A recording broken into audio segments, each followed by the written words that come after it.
Hello everyone, I'm Salamander, and I like visual novels. While I'm not the most experienced consumer of visual novels, I have read quite a few in multiple different genres. While I tend to favor romance, I do frequently cross over into the horror genre because nothing is scarier than reading text accompanied by Mika Kanami's screams of pure agony.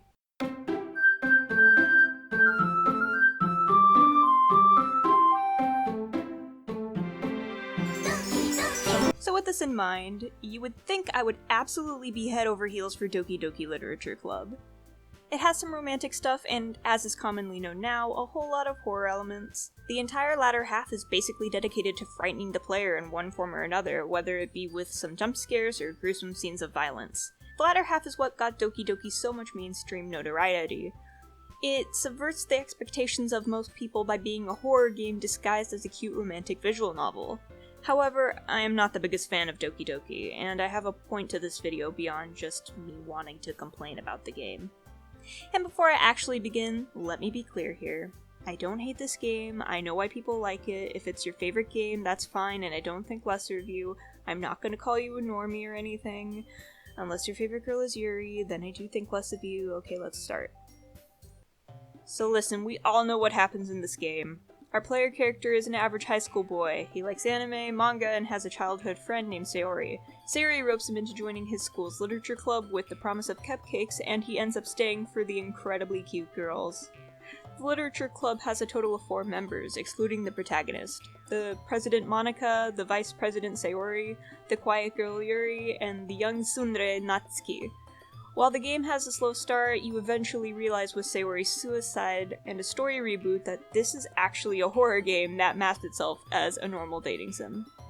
After this, we find out Natsuki is being abused and neglected, Yuri has a weird thing with knives and is also just kinda crazy. She then dies. Natsuki is also brushed out of the narrative, leaving only Monika remaining. She explains that at some point she had gained sentience and fell in love with the protagonist/player. It is then revealed that most of the horrible things happening were directly a result of her changing the game's code in order to make the others unlikable, because she just wasn't a romanceable character. Then you beat the game by deleting her game file, the game restarts again, and now it's Sayori with the sentience. Monika then completely deletes the game files, ending the game. Now, I don't think in and of itself it has a bad story. On the contrary, I think it's very interesting. While the early portion of the game absolutely drags, the later parts where the horror begins are very compelling to read. I'll even say that the dragging in the early game can end up benefiting it, because it makes the quick switch to horror all that more jarring. That doesn't really matter if you find the slow start absolutely boring to read like I did, but that will vary person to person. I like the concept as well, a normal visual novel containing 3 love interests and 1 side character, where said side character gains sentience and falls in love with the player.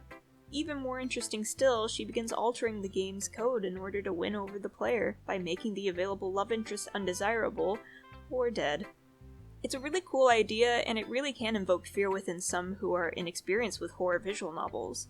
The game uses a lot of visuals to scare the player, breaking character sprites, messing with the text, even having Monika call the player by whatever the user file name in your PC is. This isn't scary once you think about how the game actually functions and how it pulls these things off, of course, but it can be genuinely jarring to have Monika switch from whatever name you gave your character to a different name seemingly unrelated to the game itself. That isn't a new trick though, Sonic.exe did that as well. Make of that what you will. Something about AIs gaining sentience is also just really creepy to some people, which is evident by it becoming a more common trope in horror as time goes on. While it doesn't scare me in the slightest, I see why some people are unsettled by this and won't discount their reaction to it by claiming it isn't scary. Alright, now let's talk a little bit about Doki Doki's reception. Doki is one of those games that was propelled into mainstream popularity primarily by YouTube playthroughs. A YouTuber who plays games sees that this game is getting decent interaction and has a lot of interest. They play it, their audience plays it, more YouTubers play it, and boom, it's a phenomenon. Doki is not the first or last game to have had this popularity cycle, however, it is one of the first visual novels to make it to that height. While the year prior another visual novel got very popular, Mystic Messenger, that was reserved mostly to the target demographic, teenage girls. Doki Doki had a more broad target audience to begin with, and it became even more broad when people learned that it wasn't your typical visual novel. Had it have only been a normal romantic visual novel, it obviously wouldn't have reached the heights that it did.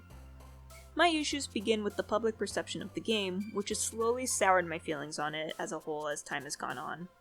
It got raving reviews and was called many things: one of a kind, submersive, the best of its genre, etc. While I can personally agree with some of the positive sentiments, it really feels like the public holds this game above others that were made in the same medium. It also seems like a lot of the praise comes from people with no deeper knowledge of the medium, and that's to be expected. Doki Doki was a lot of people's first and only experience with a visual novel, so I can't expect them to know better. However, to see game journalists talk about this game as if it was something revolutionary just doesn't sit right with me. Visual novels have had a particular reputation for many years. A lot of people unfamiliar with them assume that the majority are either sappy romance simulators or pornographic in nature. While romance is the most popular genre of visual novels and many of them contain pornographic scenes, it is incorrect to assume that the majority of visual novels are vapid romance stories. On the contrary, the second most popular genre of visual novel is horror, and visual novels made with scaring the player in mind have been around for decades now, and some of the earliest of these visual novels were made in the 80s. Horror has always been a staple of the medium, and we should not forget that. Doki Doki isn't even unique in subverting expectations, as School Days did it long before Doki was created. School Days isn't very good though. But Higurashi is good. Higurashi is one of the most well-known and praised of horror visual novels, though it is also widely known for its anime adaptations. I bring it up here specifically because it has a couple of elements I'd like to compare to Doki Doki. Higurashi and Doki Doki both try to subvert the expectations of their players, albeit in different ways. The horror of Doki Doki is very sparsely hinted at in the first half of the game, so it completely blindsides the unassuming player with Sayori's suicide. From then on, the horror is displayed in full. There is no longer a question of if something bad will happen, but when will it happen and why. Higurashi's horror is introduced to the player in small bits and pieces over the course of its first arc. It's agonizingly slow, but purposefully so. The player is fed just enough information to slowly put them on edge, so when the horror happens in full, it isn't surprising, but how it happens is, since the why is still a total mystery. Both of these are effective, although Doki's presentation of horror does cause a few issues, mostly that the first half of the game is boring. Also, Doki Doki uses the cheapest type of scares, and that is the jumpy kind. I hate jump scares, and I don't like how much Doki relies on startling the player to elicit reaction. I really bring Higurashi up as an example because I want to show that there were subversive horror visual novels before Doki Doki. Doki Doki wasn't revolutionary in the way many reviewers and game journalists say it was. It was revolutionary by breaking into the mainstream, sure, but that doesn't mean much to me as a fan of the medium. Okay, so I'm sorry to say this, but if Doki Doki was an actual romantic visual novel, it'd be pretty boring. It's very obvious that Doki's whole structure is based on the fact that it is a horror game, so the build-up to that horror felt very sterile. I'd imagine to some degree this was intentional, as this was supposed to feel like a typical dating sim game. But none of these characters are interesting enough outside of their horror quirks to really pull me in, so it just makes the introduction drag on. It's frustrating as it feels like the introduction is there only to let the horror happen, rather than to play a part in slowly lulling you into the horror. Higurashi's slow pace doesn't make it drag on or feel boring, at least not to most people I've talked to. I'd say that's because the introduction was carefully crafted not just to be filler before the good stuff, but to actively lead into the horror and make it better. I'm not sure about Doki Doki in its intro. There is foreshadowing present within it, but it feels more like hints that only make sense after you've ran through the game once. Higurashi's foreshadowing is obvious, you just don't know what it's foreshadowing yet. However, I'm sure listening to me compare Doki to a game that you may have never played is annoying now, so I'll stop. Now let's talk briefly about Dan Salvato. Dan Salvato created Doki Doki almost single-handedly, spending a few years on the story and production. Dan has said in interviews that Doki's creation came from his love-hate relationship with tropey anime, and his creation obviously reflects this. It turns these stereotypical characters on their heads, giving them problems that go beyond subtle flaws often given to these characters in these sorts of narratives. Fans of visual novels have already vocalized issues with Doki on the basis of it seeming to poke fun at the visual novel medium and some of its more vapid offerings.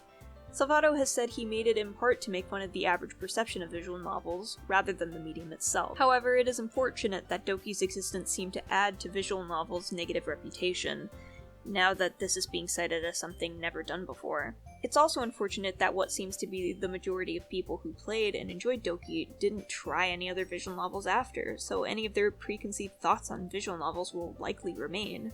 Because hey, Doki Doki isn't your average visual novel. Your average visual novel is just going to be vapid and pointless. Why would you want to read anything beyond it if that's the opinion you have?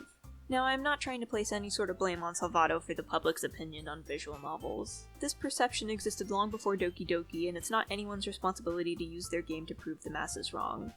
However, I think it's valuable to point out that Salvato's game reinforced many of people's opinions on visual novels.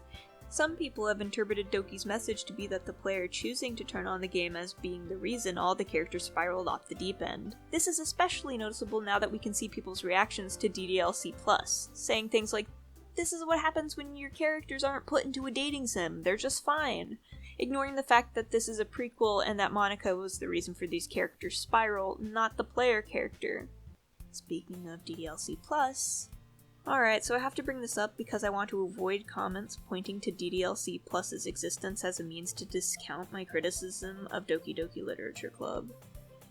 DDLC Plus is a DLC edition that, once unlocked through playing the main game, offers some prequel side story content.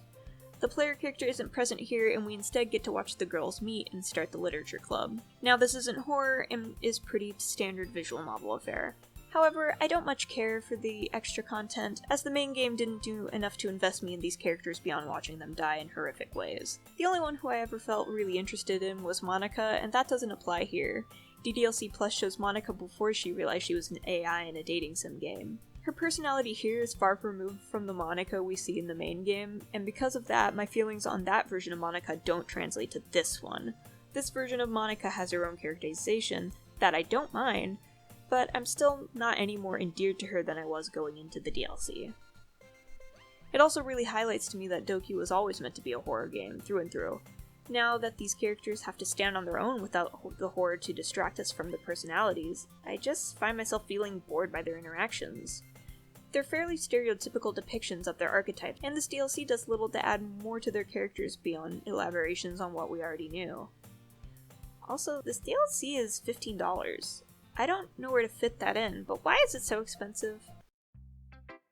So, what's the point of this video? Well, venting my frustration as a visual novel fan that the thing to break the medium into the mainstream ended up making fun of the medium and the fans of it, even if that wasn't the intent. I've grown tired of people's responses to me saying I like visual novels always centering around Doki Doki. I don't begrudge fans of the game, nor do I its creator. My point with this video is not to cast shame on anyone related to this franchise, but to impart a much bigger point on visual novels as a whole. Visual novels are a storytelling medium that has existed for decades. Any genre you can think of that could be translated into this medium is present here. There are thousands of carefully crafted stories that utilize this medium to the fullest, embracing the format and working around its drawbacks. To assume based on the most popular genre being romance that all visual novels are dating sims is incorrect, and if you want to learn more about this interesting medium, there's plenty on offer that would perhaps draw you deep into its world to teach you something or make you feel some way. If you enjoyed Doki Doki, you don't have to stop at just Doki Doki. Expand your visual novel horizons, and you may just find something that speaks to you deeply. I've been Salamander, and thank you for watching.